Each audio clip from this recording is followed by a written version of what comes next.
Hi friends, എല്ലാവർക്കും Mallu economic YouTube ചാനലിലേക്ക് സ്വാഗതം. ഇന്ന് നമ്മൾ ചർച്ച ചെയ്യുന്നത് ഒരു മൈക്രോ എക്കണോമിക് മോഡലാണ്. മൈക്രോ എക്കണോമിക്സിലെ ഇമ്പോർട്ടൻ്റ് ആയിട്ടുള്ള ഒരു കൺസെപ്റ്റാണ് linear expenditure system. Before that please subscribe my channel. Economics സംബന്ധിച്ചുള്ള എല്ലാ ടോപ്പിക്സും ഈ ചാനൽ അപ്ലോഡ് ചെയ്യുന്നതാണ്. എന്തെങ്കിലും തിയറീസ് ആവശ്യമുണ്ടെങ്കിൽ കമൻറ്റ് സെക്ഷനിൽ ഇട്ട് കഴിഞ്ഞാൽ ഞാനത് വളരെ സിമ്പിളായിട്ട് എക്സ്പ്ലെയിൻ ചെയ്യുന്നതാണ്. Okay, let's begin the topic. Linear expenditure system. The model deals with groups of commodities rather than individual commodities. Subgroups when added yield total expenditure. LES aggregate econometric models. One of the earlier LES model suggested by R. Stone 1954. The LES are usually formulated on the basis of utility function, from which demand function are derived in the normal way by maximization of utility function subject to a budget constraint. In this respect, LES model based on indifference curve. സിമ്പിളായിട്ട് പറഞ്ഞിട്ടുണ്ടെങ്കിൽ ഈ linear expenditure system എന്ന് പറയുന്നത് individual കമ്മോഡിറ്റീസിനെയല്ല, മറിച്ച് group of കമ്മോഡിറ്റീസിനെയാണ് deal ചെയ്യുന്നത്. ഈ sub groups add ചെയ്ത് total expenditure ആണ് കണക്കാക്കുന്നത്. ഇതൊരു തരം അഗ്രഗേറ്റ് എക്കണോമെട്രിക് മോഡലാണ്. ഈ LES മോഡൽ എന്ന് പറയുന്നത് ഏർലിയർ ആയിട്ട് സജസ്റ്റ് ചെയ്തത് R. സ്റ്റോൺ ആണ്. അത് 1954 സജസ്റ്റ് ചെയ്തത്. യൂട്ടിലിറ്റി ഫംഗ്ഷൻ്റെ ബേസിസിലാണ് ഈ LES ഫോർമുലേറ്റ് ചെയ്തിരിക്കുന്നത്. സാധാരണ ഡിമാൻഡ് ഫംഗ്ഷൻ നോർമൽ വേയിൽ ഫോർമുലേറ്റ് ചെയ്തത് യൂട്ടിലിറ്റി ഫംഗ്ഷൻ ഫോർമുലേറ്റ് ചെയ്തിരിക്കുന്ന പോലെ തന്നെ ബഡ്ജറ്റ് കൺസ്ട്രെയിൻ ഒക്കെ സബ്ജക്റ്റ് ആയിട്ടാണ് ഇതും ഫോർമുലേറ്റ് ചെയ്തിരിക്കുന്നത്. ഈ മോഡൽ അതുകൊണ്ട് തന്നെ ഇൻഡിഫറൻസ് കർവാണ് ഇതിന് യൂസ് ചെയ്തിരിക്കുന്നത്, ഇതിനെ റെപ്രസെൻറ്റ് ചെയ്യാൻ വേണ്ടിയിട്ട്. However, LES differ in that they are applied to group of commodities between which no substitution is possible. The indifference curve approach is basically designed for handling commodities which are substitutes. The very notion of an indifference curve is the substitutability of the commodity concerned. The IC map of a LES therefore non-substitutability of group of commodities. എന്ന് പറഞ്ഞിട്ടുണ്ടെങ്കിൽ LES എന്ന് പറയുന്നത് group of കമ്മോഡിറ്റീസിനെ represent ചെയ്യുന്നത് കൊണ്ട് തന്നെ ഈ സാധാരണ individual കമ്മോഡിറ്റീസിൽ use ചെയ്യുന്ന ഇൻഡിഫറൻസ് കർവ് നമുക്കിവിടെ യൂസ് ചെയ്യാൻ പറ്റില്ല. കാരണം ഈ ഗ്രൂപ്പ് ഓഫ് കമ്മോഡിറ്റീസ് എന്ന് പറയുന്നതിൽ നോ സബ്സ്റ്റിറ്റ്യൂഷൻ പോസിബിൾ അല്ല. ഇൻഡിഫറൻസ് കർവ് എന്ന് പറയുന്ന കർവ് ബേസിക്കലി ഹാൻഡിൽ ചെയ്യുന്നത് സബ്സ്റ്റിറ്റ്യൂട്ട് ആയിട്ടുള്ള ഗുഡ്സിന് വേണ്ടിയിട്ടാണ്.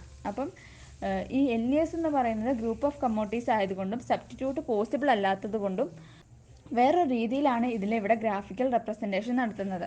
അപ്പോൾ താഴെ നിങ്ങൾക്ക് ഗ്രാഫ് കാണാം. IC1, IC2, IC3, അതായത് ഡിഫറെൻറ്റ് ഗ്രൂപ്പ്സിൻ്റെ IC കർവുകൾ ഒരുമിച്ച് കൂട്ടിയിട്ടാണ് ഇവിടെ റെപ്രസെൻറ്റ് ചെയ്തിരിക്കുന്നത്. ഇവിടെ non substitutability of groups of commodities ആണ് നമുക്ക് കാണാൻ കഴിയുന്നത്. Additivity. The utilities of various groups are independent. That is, no possibility of substitution between the groups A, B, C, D and E.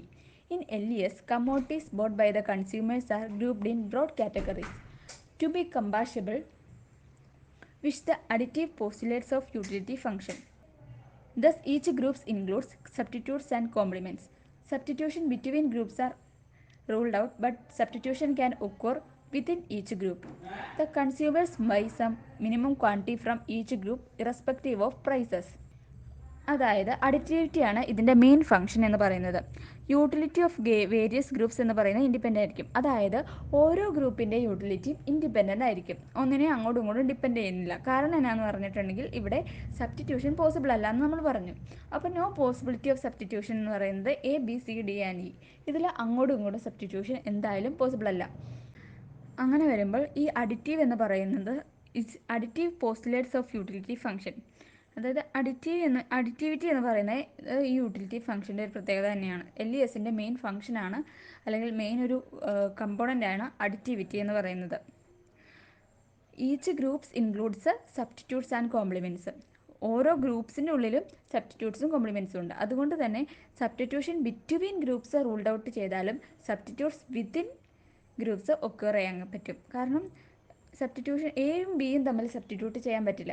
പക്ഷേ എയുടെ ഉള്ളിൽ തന്നെ നമുക്ക് ഗുഡ്സ് അങ്ങോട്ടും ഇങ്ങോട്ടും സബ്സ്റ്റിറ്റ്യൂട്ട് ചെയ്യാം. അതാണ് പറയുന്നത്. Substitution can occur within each group. The consumers buy some minimum quantity from each group irrespective of prices. The minimum quantity are called subsistence quantities. Therefore, they are minimum requirements for keeping the consumer alive. The income left after the expenditure on minimum quantity is covered is allocated among the various groups on the basis of preferences. The income of the consumer therefore split into two parts: subsistence income, which is spent for the acquisition of the minimum quantity of various commodities. Supernumerary income, income left after the minimum expenditure covered. അതായത് consumers എന്ന് പറയുന്നത് എല്ലാ ഗ്രൂപ്പിൽ നിന്നും ഗ്രൂപ്പിൽ നിന്നും price നോക്കാതെ എന്തായാലും ഒരു മിനിമം ക്വാണ്ടിറ്റി സാധനം മേടിച്ചിരിക്കും. ഈ മിനിമം ക്വാണ്ടിറ്റി എന്ന് പറയുന്നത് തന്നെയാണ് സബ്സിസ്റ്റൻസ് ക്വാണ്ടിറ്റി എന്ന് പറയുന്നത്. ഈ മിനിമം റിക്വയർമെൻറ്റ്, അതായത് ഒരു കൺസ്യൂമറിനെ എലൈവ് ചെയ്യാൻ വേണ്ടിയിട്ടുള്ള ആവശ്യത്തിനുള്ള സാധനങ്ങളെയാണ് ഈ സബ്സിസ്റ്റൻസ് ക്വാണ്ടിറ്റി എന്ന് പറയുന്നത്. മിനിമം റിക്വയർമെൻറ്റ്സിനെയാണ് പറയുന്നത്. ഇതിനായിട്ട് ഇൻകം ഉപയോഗിച്ച് കഴിഞ്ഞാൽ അതിൻ്റെ ബാക്കി ബാലൻസ് ഉള്ള ഇൻകമാണ് ഇൻകം എന്ത് ചെയ്യുന്നത് വെച്ചിട്ടുണ്ടെങ്കിൽ വേരിയസ് ഗ്രൂപ്പ്സിൽ പ്രെഫറൻസ് അനുസരിച്ച്, അതായത് അവരുടെ ഇഷ്ടത്തിനനുസരിച്ച് അത് വേരിയസ് ഗ്രൂപ്പ്സിലേക്ക് അലോക്കേറ്റ് ചെയ്യും. അതായത് വേരിയസ് സാധനങ്ങൾ മേടിക്കും. അപ്പോൾ ആദ്യം പ്രയോറിറ്റി കൊടുക്കുന്നത് എന്തിനാണ്? മിനിമം റിക്വയർമെൻറ്റ്സിനാണ്, അത്യാവശ്യമുള്ള സാധനങ്ങൾക്ക്. അപ്പോൾ income left after the expenditure on minimum quantities covered, ഈ മിനിമം ക്വാണ്ടിറ്റി കവർ ചെയ്ത് കഴിഞ്ഞിട്ടുള്ള ഇൻകത്തെ ബാക്കിയുള്ള ഗ്രൂപ്പ്സിലേക്ക് അലോക്കേറ്റ് ചെയ്യുന്നു. അതുകൊണ്ട് തന്നെ ഈ കൺസ്യൂമറിൻ്റെ ഇൻകം എന്ന് പറയുന്നത് രണ്ട് പാർട്ടായിട്ട് നമുക്ക് സ്പ്ലിറ്റ് ചെയ്യാം. അത് ഒന്നാമത്തെ സബ്സിസ്റ്റൻസ് ഇൻകം, പിന്നെ സൂപ്പർന്യൂമറി ഇൻകം. അപ്പോൾ സബ്സിസ്റ്റൻസ് ഇൻകം എന്ന് പറഞ്ഞത് ഈ അക്വിസിഷൻ ഓഫ് മിനിമം ക്വാണ്ടിറ്റി, അതായത് ഈ അക്വിസിഷൻ ഓഫ് മിനിമം ക്വാണ്ടിറ്റിക്ക് വേണ്ടി സ്പെൻഡ് ചെയ്യുന്ന ഇൻകം, അതിനെ സബ്സിസ്റ്റൻസ് ഇൻകം എന്ന് പറയും. ഈ മിനിമം എക്സ്പെൻഡിച്ചർ കവർ ചെയ്ത് ബാക്കിയുള്ള ഇൻകത്തെ സൂപ്പർന്യൂമറി ഇൻകം എന്ന് പറയും. അപ്പോൾ ലീനിയർ എക്സ്പെൻഡിച്ചർ സിസ്റ്റം മൊത്തത്തിൽ പറയുകയാണെങ്കിൽ ഇത് ഗ്രൂപ്പ് ഓഫ് കമ്മോഡിറ്റീസിനാണ് ഡീൽ ചെയ്യുന്നത്. പിന്നെ അഡിറ്റിവിറ്റിയാണ് ഇതിൻ്റെ മെയിൻ ഫംഗ്ഷൻ. ഇതൊരു അഗ്രഗേറ്റ് എക്കണോമെട്രിക് മോഡലാണ്. ആർസ്റ്റോൺ ആണ് ആദ്യമായിട്ട് ഇതിനെ സജസ്റ്റ് ചെയ്തത്. ഒരു യൂട്ടിലിറ്റി ഫംഗ്ഷൻ്റെ ബേസിസ്